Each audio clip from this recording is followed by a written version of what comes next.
अगर आपसे पूछा जाए कि what is electrovalent bond, then you will tell it is attractive force. ये क्या है? एक अट्रैक्टिव फोर्स है, आकर्षक बल है जो क्या करता है, which hold two oppositely charge ion together, जो दो विपरीत आवेश वाले आयन को एक दूसरे से पकड़ के रखता है। बस सिंपल सी बात ही है। तो वो क्या है? इलेक्ट्रोवैलेंट बॉन्ड है। अब इसका बेसिस क्या है, बनता कैसा, ये आधार क्या है इसका? ये बनता है कंप्लीटली या complete transfer of electron, complete transfer of electron. इसका बेसिस है, इसका जो आधार है वो ये है कि इलेक्ट्रोवैलेंट बॉन्ड तभी बनता है जब इलेक्ट्रॉनों का एक एटम से दूसरे एटम के पास इलेक्ट्रॉन जो है कंप्लीटली ट्रांसफ़र हो जाए, तभी इलेक्ट्रोवैलेंट बॉन्ड बनता है। सिंपल सी बात है भाई। इलेक्ट्रोवैलेंट बॉन्ड ऐसे नहीं बनता कि दो आयन्स हैं, ये छोटे छोटे आयन्स हैं और इसके पास एक इलेक्ट्रॉन है और इसके पास एक इलेक्ट्रॉन है, तो आसपास नहीं रहते। ये क्या करता है, एक एटम ये है, एक एटम है, तो इस एटम के जो इलेक्ट्रॉन है कंप्लीटली यहाँ ट्रांसफ़र हो जाएगा।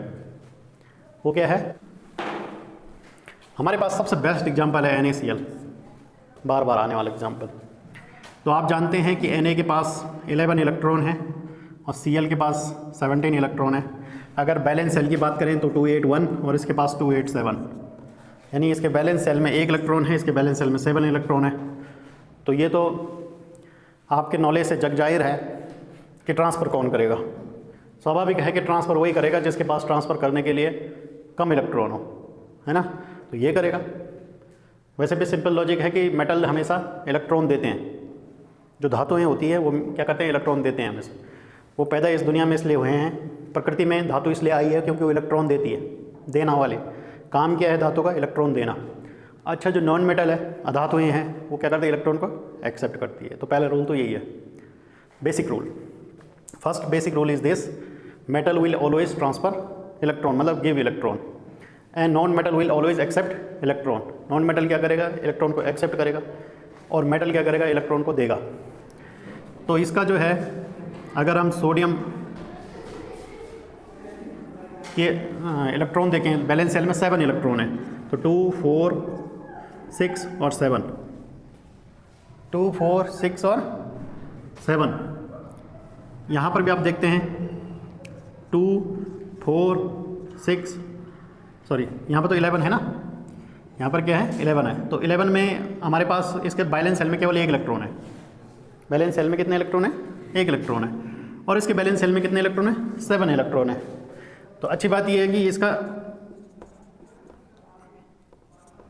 इसके पास जो 1 इलेक्ट्रॉन है, इसको ये डोनेट करेगा तो इसका ऑक्टेट पूरा हो जाएगा, और इसको ये लेगा तो इसका भी ऑक्टेट पूरा हो जाएगा। तो ये एक इलेक्ट्रॉन जो है ईजिली यहाँ चला जाता है और इसके ऊपर Na+ चार्ज एक आ जाता है। ये तो छोटी छोटी बातें हैं, ये तो आपने सीखी हुई। और Cl के ऊपर एक माइनस चार्ज आ जाता है, और ये प्लस माइनस वाला चार्ज होता है 1 इलेक्ट्रॉन वाला। 1 इलेक्ट्रॉन से इसके ऊपर प्लस चार्ज आए, 1 इलेक्ट्रॉन से इस पर नेगेटिव चार्ज आए, और यही चार्ज आपस में क्या करते हैं, Na+ और Cl- को आपस में बॉन्ड करके रखते हैं। Na+ और Cl- आपस में बॉन्ड बना के रखते हैं। इनके बीच में, दोनों के बीच में क्या लगता है, अट्रैक्टिव फोर्स लगता है, क्योंकि एक प्लस आयन है और एक नेगेटिव आयन है। तो हमने कहा इलेक्ट्रोवैलेंट बॉन्ड, इनके बीच में क्या है, इलेक्ट्रोवैलेंट बॉन्ड है। और क्या है, it is attractive force. Attractive force है ये। प्लस चार्ज और माइनस चार्ज क्या करेगा, एक दूसरे को अट्रैक्ट करेगा, है ना। प्लस चार्ज और माइनस चार्ज क्या करेगा, एक दूसरे को अट्रैक्ट करेगा। अट्रैक्ट करेगा तो एक दूसरे से बंधा हुआ रहेगा, है ना, बहुत ही स्ट्रांगली बंधा हुआ रहेगा, बहुत ही मजबूती से बंधा हुआ रहेगा। इसी तरह एक एग्जाम्पल और देख लेते हैं। जैसे मान लीजिए आपके पास मैग्नीशियम फ्लोराइड है, एक एग्जाम्पल और है। तो मैग्नीशियम और फ्लोरीन, तो मैग्नीशियम के पास बैलेंस सेल में 2 इलेक्ट्रॉन है, यस नो, इसके पास कितने, 7 है। इसके पास जो 2 इलेक्ट्रॉन है, ये और ये, इन दोनों इलेक्ट्रॉन को जब ये दे देगा तो इसका ऑक्टेट कंप्लीट हो जाएगा। इसके बैलेंस सेल में, बैलेंस सेल आप समझ गए, इसके बैलेंस सेल में 7 इलेक्ट्रॉन है। तो 7 इलेक्ट्रॉन, 2 इलेक्ट्रॉन है, ये तो एक ही चाहिए से भाई। MgF2 क्यों बना, इसकी कल्पना कीजिए। MgF क्यों नहीं बना, ये कंपाउंड इस तरह क्यों नहीं था, इसकी कल्पना कीजिए कि MgF2 ही क्यों था। तो इसकी कल्पना ये है कि देखो यहाँ पर ये एक इलेक्ट्रॉन, एक F क्या रख सकता है, केवल एक इलेक्ट्रॉन रख सकता है, तो इसने इसको दे दिया, तो इसका ऑक्टेट भी कंप्लीट हो गया। ये इलेक्ट्रॉन यहाँ चला गया, ठीक है, इसका ऑक्टेट कंप्लीट हो गया।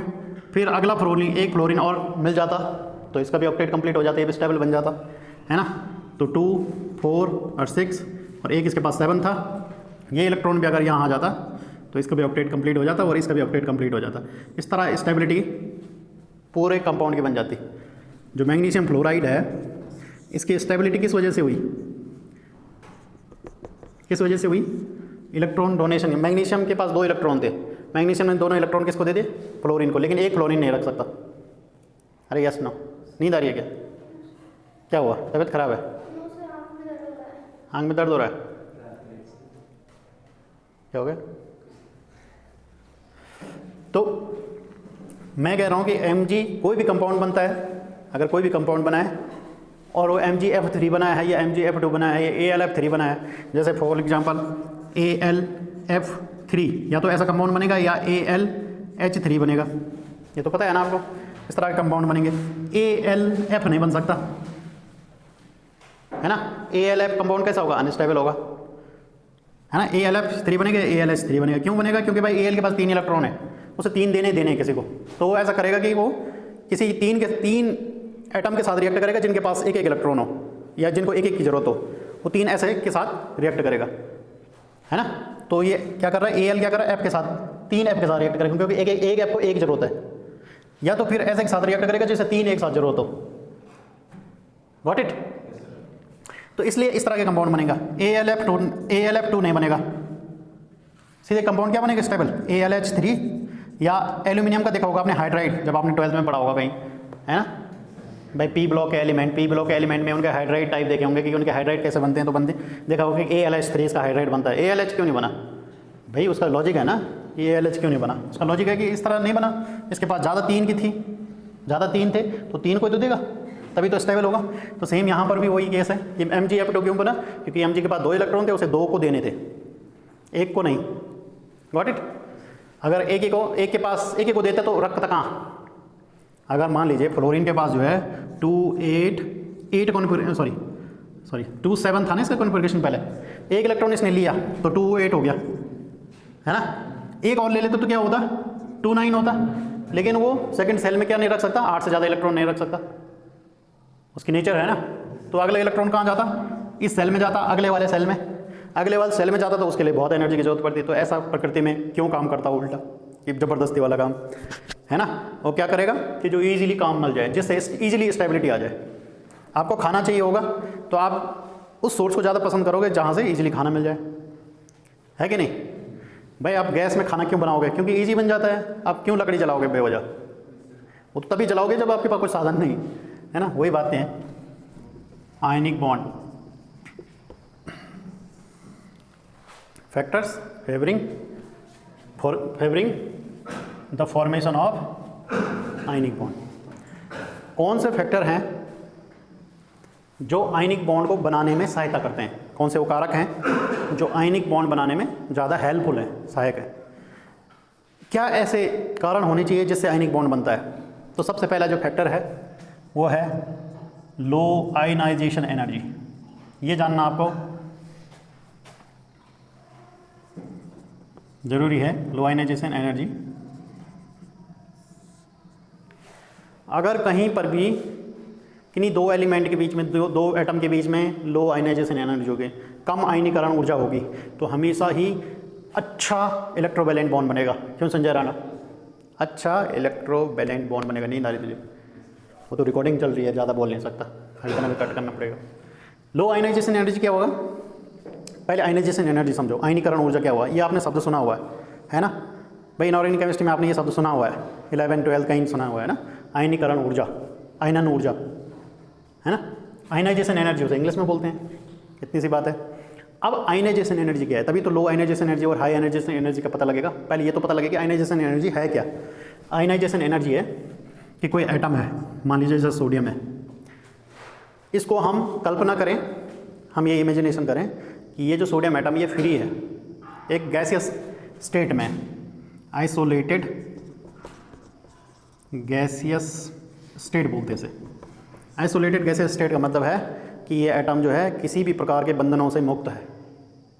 बंधन आप समझ गए, फोर्सेस, है ना। मान लीजिए ऐसी कल्पना कीजिए कि ये एटम जो है पूरे किसी भी प्रकार के फोर्सेस से दूर है, ना इस पर कोई अट्रैक्टिव फोर्स लग रहा है, ना इसमें कोई चार्ज लग रहा है, ना कोई दूसरे टाइप का फोर्स लग रहा है, वंडर वाल्स फोर्स लग रहा है, या किसी भी तरह का फोर्स नहीं लग रहा है इसमें। तो इस स्थिति पर इससे एक इलेक्ट्रॉन निकालने के लिए, है ना, एक इलेक्ट्रॉन निकालने के लिए जितनी एनर्जी की आवश्यकता होती है उसे हम कहते हैं आयनीकरण ऊर्जा कहते हैं। इसे हम क्या कहते हैं? आयनीकरण ऊर्जा कहते हैं। मतलब पहले आप समझ लो कि energy required to remove an outermost electron from the gas isolated gaseous atom। ये एनर्जी वह ऊर्जा जिसकी ज़रूरत है, रिक्वायर्ड,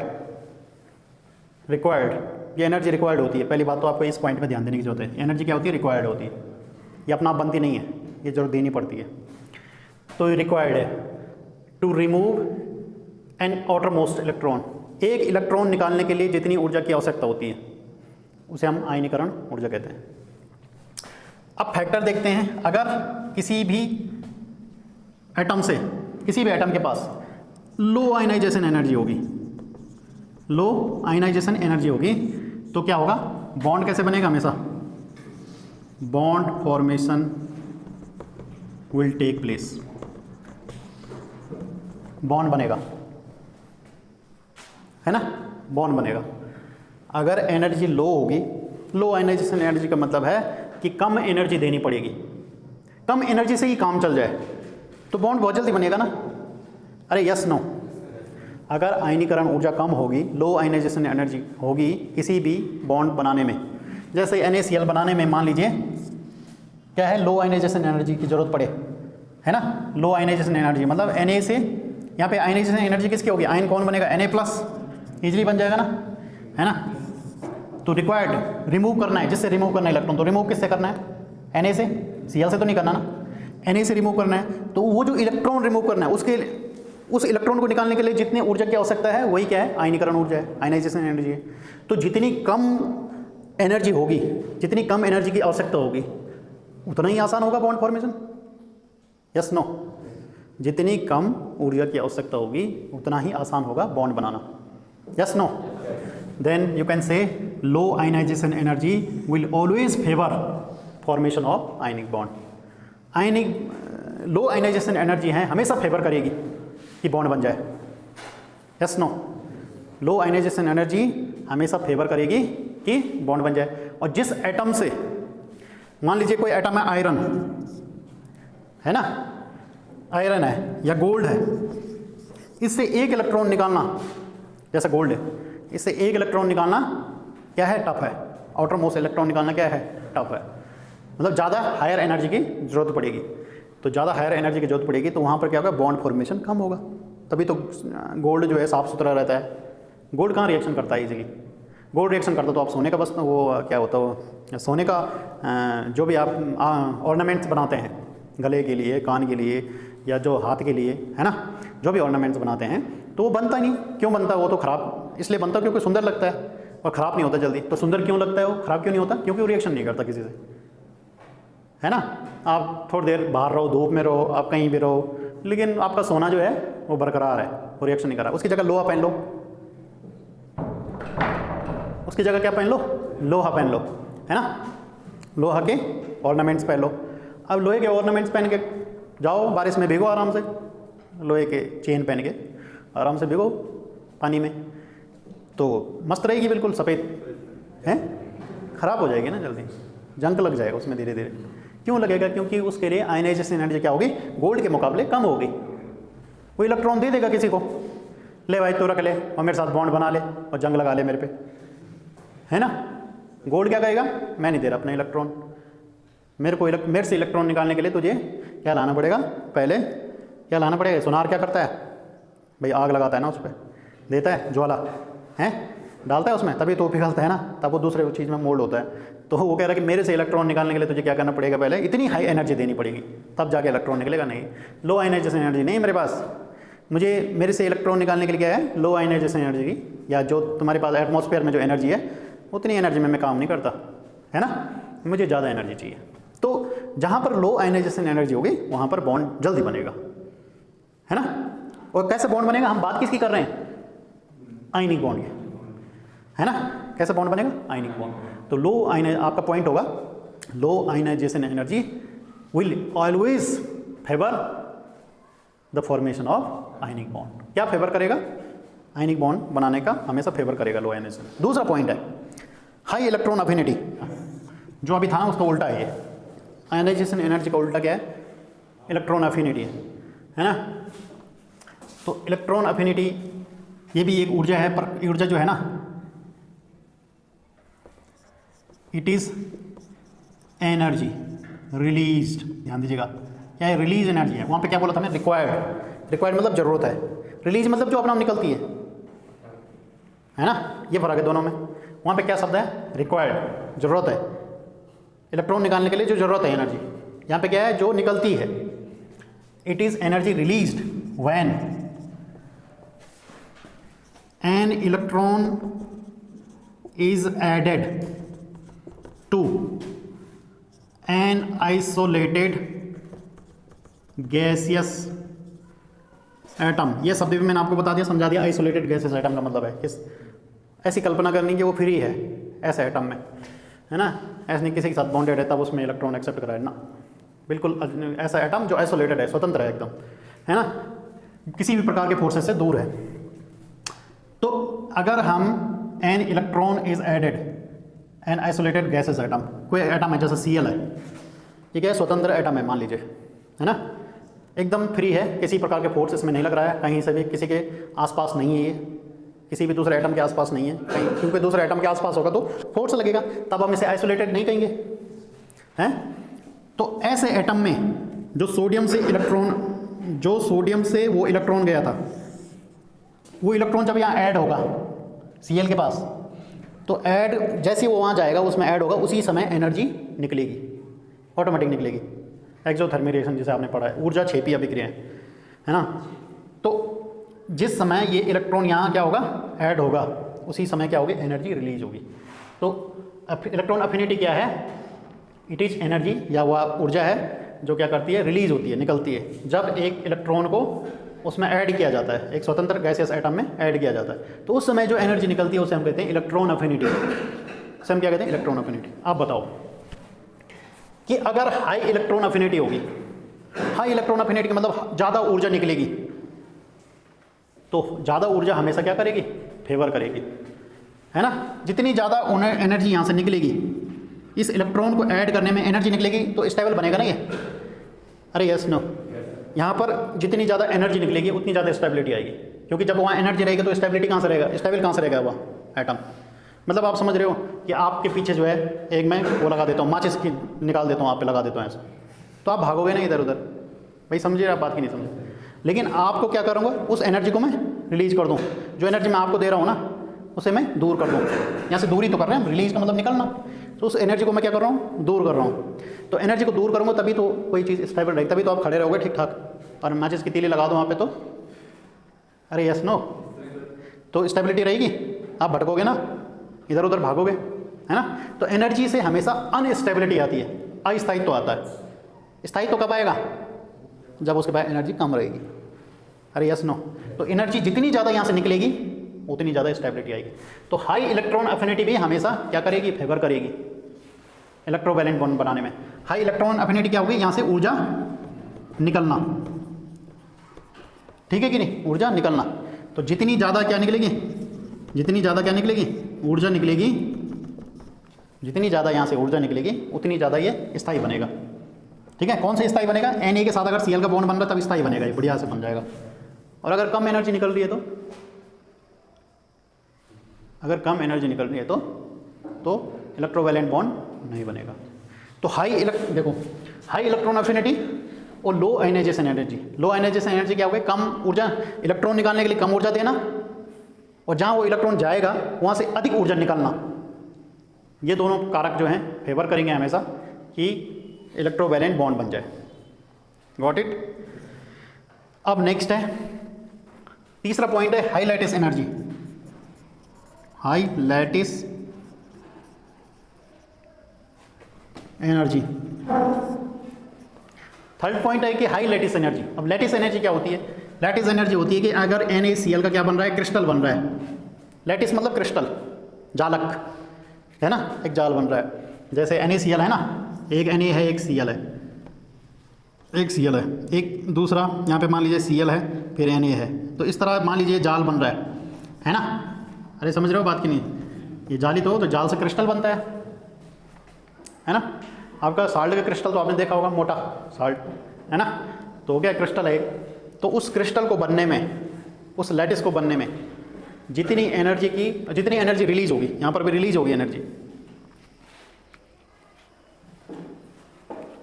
यहाँ पर भी क्या होगी, रिलीज होगी एनर्जी। ये भी क्या होगी, रिलीज, एनर्जी रिलीज्ड। यहाँ पर भी क्या हो रही है, रिलीज्ड निकलेगी। जितनी ज़्यादा ऊर्जा निकलेगी उतनी तो स्थायी तो आएगा ना। अरे आप मतलब समझ रहे हो कि नहीं? तो अगर हम कल्पना करें कि संयुक्त रूप से कंबाइंड फॉर्म में कि एक Na है, एक Cl है, अगर इसको बनने में जो कंबाइंड एनर्जी निकल रही है वो क्या है, लैटिस एनर्जी है ना। वो क्या है, लैटिस एनर्जी है। अरे यस नो, वो क्या है, लैटिस है। मतलब लैटिस एनर्जी वो है energy released when two opposite charge ions form crystal. क्या बनाते हैं, दो अपोजिट चार्ज आयन क्या बनाते हैं, क्रिस्टल बनाते हैं। और क्रिस्टल बनाते समय जो एनर्जी रिलीज होती है उसी को हम कहते हैं क्या, लैटिस एनर्जी। तो हायर जो लैटिस एनर्जी, जितनी ज़्यादा हाई लैटिस एनर्जी होगी उतनी ज़्यादा क्या होगा, इलेक्ट्रोवैलेंट बॉन्ड बनेगा भाई, है ना। तो 3 फैक्टर हैं, ध्यान दीजिएगा। हाई, एक तो मैंने पहला पॉइंट क्या बताया आपका, लो आयनाइजेशन एनर्जी, एक हाई इलेक्ट्रॉन अफिनिटी और हाई लैटिस एनर्जी। अगर ये चीज़ें हैं कि नहीं दो एटम के पास, तो वहाँ पे इलेक्ट्रोवैलेंट बॉन्ड बहुत आसानी से बनेगा। Got it. और नेट इफेक्ट इसका ये है, हाई लैटिस एनर्जी में, अगर हाई लैटिस एनर्जी में और भी पॉइंट है कि हाई लैटिस के पास जो है साइज ऑफ आयन, पहला पॉइंट है साइज ऑफ आयन। देखो size of ion, lattice energy उसकी हाई होगी, पहले डिपेंड करेगी लैटिस एनर्जी की। अगर साइज कैसा है आयन का, अगर स्मॉल साइज है, छोटा साइज है, तो हमेशा बॉन्ड जल्दी बनेगा और लैटिस एनर्जी भी ज़्यादा निकलेगी। जैसे मान लीजिए Na है, ठीक है, सोडियम है, और सोडियम के मुकाबले एक Cl है और एक है आपके पास, इनकी दूसरी है, तो चलो यहाँ पे वो लगा देता हूँ H, ठीक है, H। तो बॉन्ड जल्दी कौन बनाएगा इनमें से, बॉन्ड जल्दी इनमें से बनाएगा NaH, है ना। क्या होगा, H का साइज क्या होगा, छोटा होगा। सोडियम का साइज भी क्या होगा, इलेक्ट्रॉन देगा और छोटा बन जाएगा, है ना। तो इनके बीच में ज़्यादा फेवरेबल चांसेस हैं कि इलेक्ट्रोवैलेंट बॉन्ड बहुत जल्दी बन जाए, है ना। NaCl में भी इसके कंपेरिजन में थोड़ा कम चांस है, हालांकि ये भी स्ट्रॉन्ग इलेक्ट्रोवैलेंट बॉन्ड बनाता है, समझिए। तो साइज ऑफ आयन क्या होना चाहिए, स्मॉल होना चाहिए। वहाँ पर क्या होगी, लैटिस एनर्जी ज़्यादा निकलेगी, मतलब बॉन्ड जल्दी बन जाएगा तो उतनी जल्दी लैटिस एनर्जी निकलेगी। और दूसरा है point charge on atom. Higher the value of charge,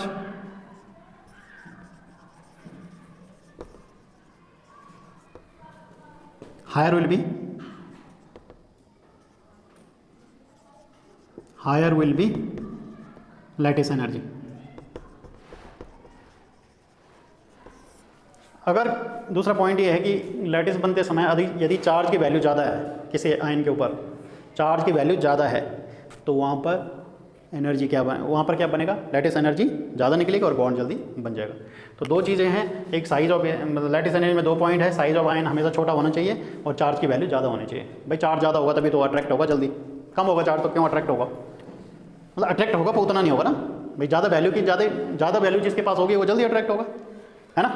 तो जल्दी अट्रैक्ट होगा तो जल्दी बॉन्ड बनेगा और उतनी ज़्यादा लैटिस एनर्जी निकलेगी, है ना। तो नेट इफेक्ट देख देते हैं, नेट इफेक्ट, इन तीनों पॉइंट का नेट इफेक्ट देखो। यहाँ पे एल ई है, और इलेक्ट्रॉन एफिनिटी की वैल्यू यदि आयनाइजेशन एनर्जी से ज़्यादा है, इस पॉइंट को नोट कर लेना कि lattice energy plus electron affinity, lattice energy और इलेक्ट्रॉन एफिनिटी की वैल्यू यदि आयनाइजेशन एनर्जी से ज़्यादा है तो बहुत ही स्ट्रॉन्ग बॉन्ड बनेगा, है ना, वहाँ पर बहुत ही स्ट्रॉन्ग बॉन्ड बनेगा यदि लैटिस एनर्जी और इलेक्ट्रॉन एफिनिटी की वैल्यू आयनाइजेशन एनर्जी से ज़्यादा हो जाती है किसी भी एटम के लिए, किसी भी क्रिस्टल के लिए, तो वहाँ पर क्या होगा, always will be favourable what, ionic bond, ionic bond will be always favourable, ionic bond हमेशा वहाँ पर बनेगा, अन्यथा बनने के चांस कम बन जाएंगे।